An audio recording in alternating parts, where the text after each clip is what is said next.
Olá, estamos de volta ao Easy Espiritualidade no YouTube e nas demais redes sociais de Ana Cláudia Chandra com o estudo da introdução da Bhagavad Gita.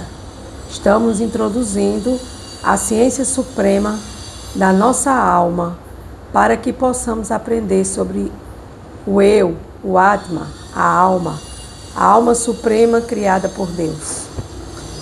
E nesse movimento de muita alegria, esse movimento de muito respeito, muita responsabilidade, de abrir os nossos olhos para enxergar além desse movimento material. Então, a introdução da Bhagavad Gita traz esse movimento para dentro. Quem sou eu? O que é que eu estou fazendo aqui? Por que é que eu estou escutando a Bhagavad Gita?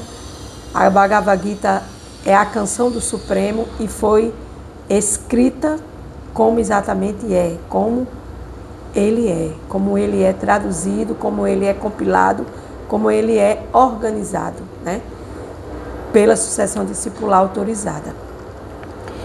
Então, na introdução aqui da Bhagavad Gita, é muito importante que nós possamos entender e receber a Bhagavad Gita com um espírito de devoção. Esse espírito de submissão, esse espírito de compreensão acerca de Krishna, acerca do absoluto. Por quê? Porque o absoluto, ele já a própria palavra já está dizendo, a suprema personalidade de Deus é aquele que narra a Bhagavad Gita para seu discípulo e amigo Arjuna, né? Então, esse espírito de devoção nós devemos colocar em prática ao ouvirmos a Bhagavad Gita, porque é a suprema personalidade de Deus que está declarando a Arjuna, a pessoa que estava tentando entender a Bhagavad Gita, como nós também estamos tentando entender a Bhagavad Gita, né? Então, aqui na introdução de Srila Prabhupada, já é Srila Prabhupada, ele diz, devemos ao menos, em teoria, aceitar o Senhor Krishna como a suprema personalidade de Deus. E com este espírito de submissão, compreender a Bhagavad Gita, né? Quem não lê a Bhagavad Gita com espírito submisso ou escuta, terá muita dificuldade em compreendê-lo, porque ele é um grande mistério. Ele quem? O próprio Deus é um grande mistério que nós estamos tentando desvendar aqui ao escutar a Bhagavad Gita, ao ler a Bhagavad Gita, a compartilhar a Bhagavad Gita. Então essa é a minha pequena introdução hoje, no vídeo de hoje. Vou fazer as minhas reverências. Om Agyana Timiranda Sya, Gyana Jana Salakaya, Chakshu Militaye Natasmai Shigruvena Maha. Embora eu tenha nascido na mais escura região da ignorância, esse mundo material, o meu mestre espiritual abriu meus olhos com a tocha do conhecimento transcendental. A tal mestre espiritual, eu presto minhas respeitosas reverências, Jaya Shri Krishna, a suprema personalidade de Deus, nosso maior professor, e Jaya Srila Prabhupada, que trouxe a Bhagavad Gita para o Ocidente, que traduziu a Bhagavad Gita como ela é, como ele foi escrito, exatamente como ela é. Exatamente o que é a Bhagavad Gita, né? A Bhagavad Gita propõe-se a livrar a humanidade da ignorância própria da existência material. Então, a Bhagavad Gita é um bálsamo, é uma tocha de conhecimento, é uma luz que ilumina a nossa ignorância. Porque nós estamos presos aqui na ignorância justamente porque nós estamos aqui na nossa existência material, vivendo esta vida material, né? Cada pessoa anda às voltas com tantos obstáculos. Assim como Arjuna tinha diante de si esta dificuldade, ter de lutar na batalha de Kurukshetra, então nós também temos a nossa luta diária da nossa vida. Desde a hora que a gente abre os nossos olhos até a hora que a gente dorme, e a gente descansa o corpo e a alma continua sonhando, continua vagando pelo mundo extrafísico. E aí nós estamos tentando arrumar a nossa vida e tentando colocar as nossas dificuldades em equilíbrio, né? Então, Assim como a Juna recebeu, rendeu-se a Krishna, a Deus, assim como a Juna rendeu-se a Deus, e em consequência disso foi-lhe falado este Bhagavad Gita, né? E assim nós também estamos recebendo esta oportunidade de ouvir a Bhagavad Gita, né? Nossa própria existência está na atmosfera de não existência. De fato, não estamos destinados a sermos ameaçados pela não existência. Nossa existência é eterna. Por quê? Porque o que ameaça a nossa existência são as coisas materiais e é o nosso corpo material, que ele tem existência limitada. Mas a nossa alma, ela é aquela que não é afetada pela existência material, passando a se tornar não existente, mais existente, porque ela é Satchit Ananda, ela é eterna, cheia de conhecimento e bem-aventurança, né? Então, a gente precisa entender que nossa existência é eterna porque nós não somos um corpo, nós somos uma alma. Dentre tantos seres humanos que estão sofrendo, poucos são os que realmente perguntam sobre sua posição, sobre o que eles são, porque estão nesta posição ingrata e assim por diante, né? Então, eu estou aqui na minha posição, eu sou uma alma eterna, cheia de conhecimento e bem-aventurança, né? Eu preciso conhecer quem me criou, eu preciso saber por que eu estou nessa posição agora aqui dentro deste corpo material e por que eu sofro, o porquê do sofrimento e buscar a se dar conta que em vez de sofrer, vamos solucionar o nosso sofrimento, as nossas dores, as nossas angústias, ouvindo a Bhagavad Gita e buscando esse equilíbrio entre o espírito, a alma e a matéria condicionada que nos condiciona, né? Então, devemos, né, solucionar esse sofrimento, né? E aí a gente precisa também indagar, né? Como ele diz aqui na introdução. Por que do sofrimento, né?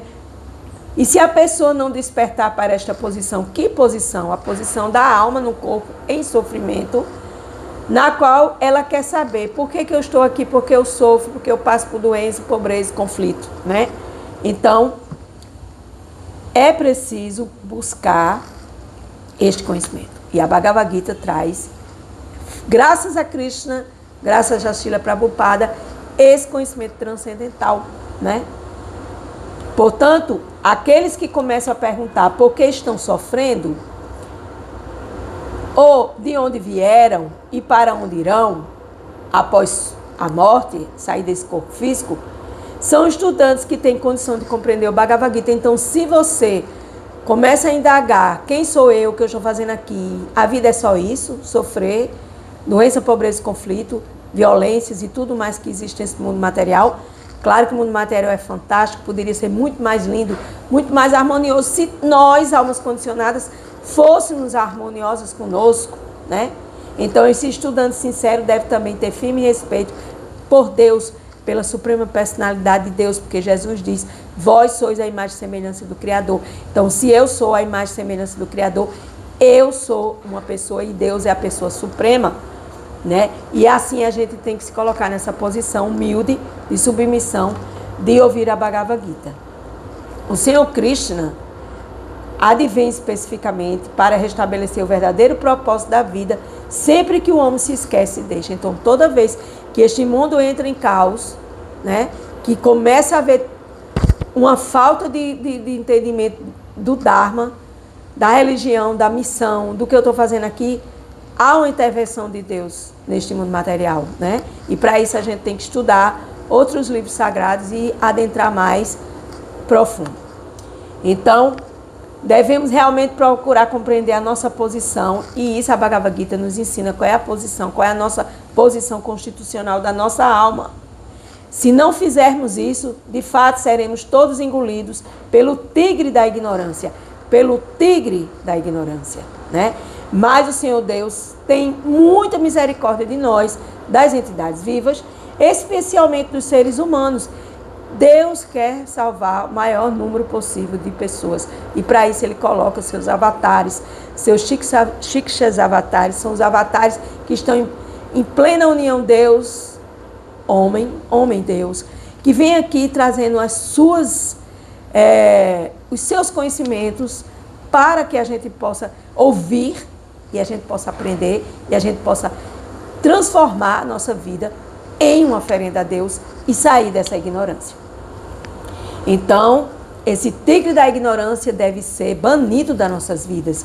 E buscando a Bhagavad Gita, nós vamos nos tornar mais e mais amigos íntimos de Deus, porque nós vamos conhecê-lo mais e autoconhecer também. E nós nos autoconhecendo, nós iremos pouco a pouco chegando aonde Deus quer que chegue, né? No amor puro por Ele. Então, Arjuna, quando escutou a Bhagavad Gita, estava acima de toda ignorância. Mas no campo da batalha pessoal da vida de Arjuna, Arjuna foi posto em ignorância, apenas para perguntar a Krishna sobre os problemas da vida, de tal maneira que o Senhor pudesse explicá-los. Daí surgiu a Bhagavad Gita, a canção do Supremo. 18 capítulos, mais de 700 versos, compilados, traduzidos, autorizados, no sistema de Parampará, de sucessão discipular, onde devemos ouvir com submissão e devemos buscar esse aprendizado. Eu estou escutando isso, então eu vou jogar este aprendizado na minha vida e vou transformar a minha vida em uma oferenda a Deus, novamente falando isso. O assunto da Bhagavad Gita envolve a compreensão das 5 verdades básicas. Em primeiro lugar, explica-se a ciência de Deus. Então, aqui na Bhagavad Gita vai se explicar a ciência de Deus. Depois, a posição constitucional das entidades vivas, as jivas. Ou seja, nós somos almas chamadas de jivas, carinhosamente de jivas, né? Divas, na linguagem sânscrita, né? E essa ciência de Deus é necessária ser compreendido para que a gente saia dessa ignorância, né? E também há o Isvara, que é o Senhor, Isvara Parama Krishna, o Senhor Supremo, né? Que significa que é o controlador dessas jivas, que o Senhor Supremo é o controlador dessas almas, né? As entidades vivas sobre as quais Deus exerce o seu controle. Então, nós não temos controle absolutamente. Tenho essa notícia para dar a vocês. Saiam do controle, porque nós não temos absolutamente controle de absolutamente nada da nossa vida. Eu sorrio porque antes eu pensava que eu controlava tudo. E depois que eu soltei o controle, entreguei para Deus, minha vida se tornou bem mais fácil de ser vivida, né? Se uma entidade viva diz que não é controlada, mas sim livre, então ela é louca. Quem diz isso? Srila Prabhupada, né? A gente achar que a gente controla tudo, que a gente é o controlador de tudo, que a gente criou esse mundo e que a gente controla esse mundo onde a gente está vivendo temporariamente, é uma loucura, né? O ser vivo é controlado em todos os aspectos, pelo menos em sua vida condicionada. O ser vivo é controlado em todos os aspectos, pelo menos em sua vida condicionada. Nós estamos condicionados, então nós somos controlados porque nós estamos presos nessa existência material. Assim, na Bhagavad Gita, descreve-se o Isvara como controlador supremo e as jivas, as almas, entidades vivas controladas. Controlador é Deus e nós somos os controlados. Também se discute Prakriti, que é a nossa natureza material. A natureza material de cada um, a nossa Prakriti. Discute-se também na Bhagavad Gita o tempo, a duração da existência de todo o universo, a manifestação da natureza material e o karma, as nossas atividades fruitivas, os nossos erros passados que hoje eles nos impelem de progredir, porque a gente precisa rodar essa roda kármica da vida. E assim, essa manifestação cósmica está cheia de diferentes atividades. Ou seja, as entidades vivas estão ocupadas em diversos afazeres materiais. É o nosso dia a dia, a nossa vida, né? Assim, no Bhagavad Gita devemos aprender o que é Deus, o que são as entidades vivas, jivas, nós, o que é Prakriti, o que é a manifestação cósmica, Prakriti é a natureza, já foi dito, e como ela é controlada pelo tempo. Então, Mahakala é Deus, é Krishna. Krishna é o tempo. O tempo, tudo passa, porque tudo é controlado pelo tempo. E quem controla o tempo? Sou eu que controlo o tempo, por um acaso? Eu controlo o tempo? Não, eu não controlo o tempo. Então, O tempo me controla, então quem controla o tempo, quem criou o tempo foi Deus. Então Deus é o proprietário do tempo e é o controlador. Então, assim, o controlador supremo também pode aparecer como Paramatma, né? Que está instalado em nossos corações como a grande alma na pequena alma, né? Por exemplo, o Senhor controla os assuntos universais da natureza material, como será explicado nos capítulos posteriores da Bhagavad Gita. A natureza material não é independente. Ela age sob a direção do Senhor Supremo, que controla os assuntos universais, né? Então, assim, sobre a direção de Deus, sobre a direção do Supremo, sobre a direção de Krishna, né? Essa natureza material funciona sob a direção de Deus, não sob a direção dos presidentes dos países desse globo terreno, como eles acham que controlam os países dele, que são donos dos países dele. Não, isso é uma doce e infinita ignorância, né? Então, a gente, quando vê essas guerras, a gente vê que é tudo maia, tudo ilusão, que essas pessoas estão querendo ser o controlador, né? Quando vemos fenômenos maravilhosos acontecendo na natureza cósmica, devemos saber que por trás dessa manifestação cósmica há um controlador. Nada poderia manifestar-se se não houvesse um controle. Por exemplo, quando cai a noite, aliás, não precisa nem cair a noite, quando amanhece o dia, o sol aparece. O sol aparece, né? Quem segura esse sol que não cai, que não queima a Terra, que não entra em outros planetas, ou principalmente no planeta Terra, né? Quem controla? Né? As luas, as estrelas, né? Que estão de noite, né?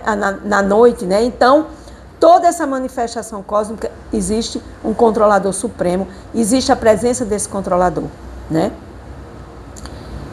E aí a gente precisa entender que nós somos entidades vivas e somos partes integrantes do controlador supremo chamado Isvara, Senhor Supremo, ou Bhagavan, a suprema personalidade de Deus, ou simplesmente Senhor Krishna, o Senhor do amor, né? Então, temos em quantidade diminuta todas as qualidades infinitas do Senhor Supremo. Somos pequenas almas diminutas, né? Subordinadas a Isvara, que é Krishna, que é o Supremo, que é Bhagavan, né? Então, o que é a natureza material? Né? Isso também vai ser explicado na Bhagavad Gita como Prakriti, né? Prakriti inferior, natureza inferior, que é essa natureza condicionada material, né? Então, essa natureza tem a natureza feminina, que é controlada pelo Senhor, como as atividades da esposa são controladas, deveriam ser controladas pelo marido. Então, a Prakriti é sempre subordinada, predominada pelo Senhor, que é o predominador. Então, o que a gente deve aprender no dia de hoje? Que existe um controlador, que ele predomina sobre tudo, sobre todos, e que a gente é controlado por eles. A gente pensa que faz tudo, que tem controle, porque viaja, porque vai para o trabalho, porque acorda, porque dorme, porque come, porque faz as atividades materiais. Não, a própria natureza material é constituída de 3 qualidades. O modo qualitativo da bondade, paixão e ignorância, né? Que isso está no capítulo mais adiantado da segunda parte da Bhagavad Gita, já chegando no final, os 3 modos da natureza material.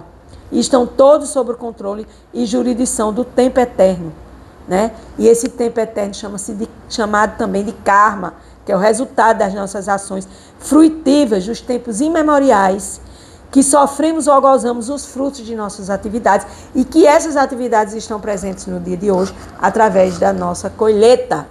A gente planta, a gente colhe, ninguém sai fora disso. Existe um karma, existe um aplicador, um aplicativo que vai aplicando todas as regras e regulações para que nós, almas, achando que nós somos livres, podemos fazer o que quisermos. E não, nós vamos sofrer sempre os resultados das nossas ações. E essas ações são em tempos imemoriais, né? Então, do mesmo modo, em cada esfera da vida, gozamos ou sofremos resultado do nosso trabalho, e isso se chama karma. Vou ler de novo.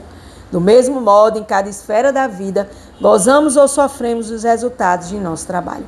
Gozamos ou sofremos os resultados de nosso trabalho, e isso chama-se karma. O Isvara é o Senhor Supremo. As jivas somos nós, entidades vivas. A Prakriti é a nossa natureza. Kala é o tempo eterno e karma são as atividades. E são todos explicados na Bhagavad Gita. Destes 5, o Senhor, as entidades vivas e a natureza material e o tempo são eternos. O Senhor, as entidades vivas que somos nós, né? O tempo, o Senhor,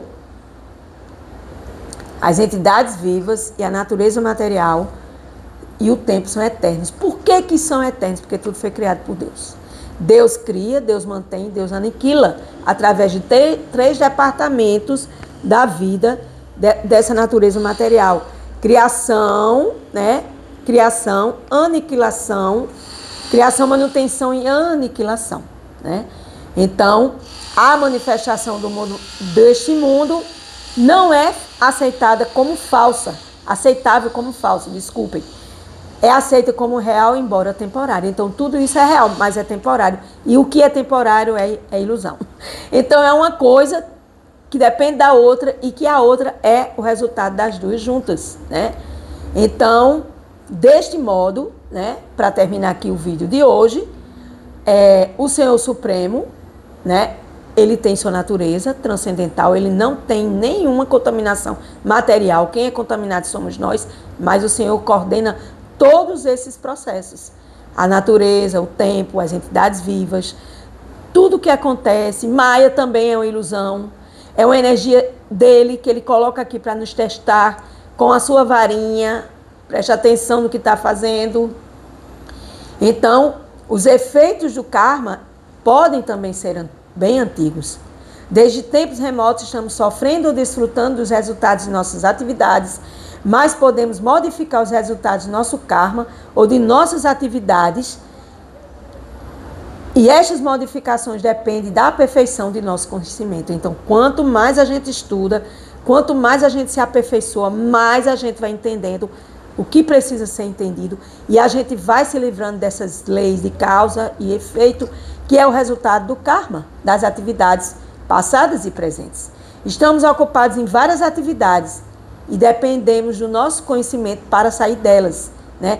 Não sabemos que espécie de ocupação devemos adotar para aliviarmos das nossas ações e reações. O que é que eu preciso fazer para aliviar o meu karma, né? Então, de todas essas atividades, tudo que precisa ser compreendido, vamos estudar na Bhagavad Gita, vamos ler e compartilhar sabedoria, né? E o Senhor Supremo é a consciência suprema. E para que a gente entenda essa consciência, a gente também tem que elevar a nossa consciência, né? Então, dentro desse processo, né, precisamos entender a consciência do Senhor Supremo, que é eterna, né? E ninguém deve argumentar que nós, como jivas, como seres condicionados, almas condicionadas, a gente também precisa se tornar consciente pouco a pouco, através do conhecimento transcendental da tocha que traz essa iluminação. Em alguma fase alguma de sua perfeição, pode ser vindo ser supramente consciente. Então, a gente não pode ser consciente o tempo todo, mas a gente pode ir tomando deste néctar de consciência, deste estudo transcendental, para que a gente se torne consciente pouco a pouco, para que a gente saia dessa desorientação e para que a gente possa buscar essa perfeição diante do infinito e do infinitesimal ser supremo, que é o Senhor Krishna, que é a suprema personalidade de Deus, né? E qual é a diferença disso tudo? Que tudo é controlado por Deus, a gente não controla absolutamente nada, né? Paramatma está localizado em nosso coração como a grande alma na pequena alma, e a gente precisa saber que Paramatma, ele está observando as nossas andanças, ele está sendo a testemunha de tudo que nós estamos fazendo, ele está controlando as nossas vidas, ele está permitindo ou não as atividades das nossas vidas, e ele usufrui também de nós, porque quando nós nos devocionamos a Deus, nós oferecemos tudo a ele e ele vai usufruir dessa oferenda, dessa bhakti, dessa devoção, né? Então, as entidades vivas às vezes se esquecem de executar a devoção, e assim a gente deve procurar essas atividades espirituais, transcendentais, para que elas possam mudar a nossa realidade e colocar a gente no modo qualitativo da bondade, que é o que mais se assemelha a Deus, saindo da ignorância, que é a falta de conhecimento, nos agregando na paixão que nos leva ao conhecimento e nos instalando no conhecimento, que é a bondade pura, que é o conhecimento da Bhagavad Gita. Essas atividades podem mudar quando o ser vivo está no modo qualitativo da bondade, em seu juízo perfeito e compreendendo que espécie de atividades deve adotar. Se tomar esta atitude, então todas as ações e reações de suas atividades passadas poderão ser modificadas apenas pelo conhecimento e pela consciência expandida e em consciência de Deus. Então você, com essa mentalidade, você pode ir entendendo o que é karma, o que é prakriti, natureza, quem é Ísvara, é o Senhor controlador, quem é Jiva, somos nós, quem é esse tempo, que o próprio Deus controla o tempo e controla o nosso tempo também, porque a gente acorda e quando vê já está de noite para dormir. Então tudo isso é criado por Deus e mantido por Ele, mas existe uma plataforma que nós podemos modificar através de conhecimento, que é o karma, que é justamente as nossas atividades passadas, as nossas atividades presentes do nosso passado. O que eu fiz ontem foi bom ou foi ruim? Porque se foi bom, maravilha. Se foi ruim, vai ser colocado como débito em nossa conta bancária com Deus, em nossa conta transcendental com Deus. Bancária não, transcendental. Então, Isvara Parama Krishna Satchityananda Vrigaha. Isvara Parama Krishna Satchityananda Vrigaha. Isvara Parama Krishna Satchityananda Vrigaha. Deus é o Senhor Supremo, é o controlador, observador, é a testemunha, é Ele que coordena tudo e nós somos subordinados a Ele. Com gratidão, eu encerro mais um dia da introdução por Srila Prabhupada da Bhagavad Gita, a canção do Supremo, escrita como ela é exatamente como ele é escrito. E aqui está sendo compartilhado com todos nós, com muito respeito, amor e devoção. Gratidão.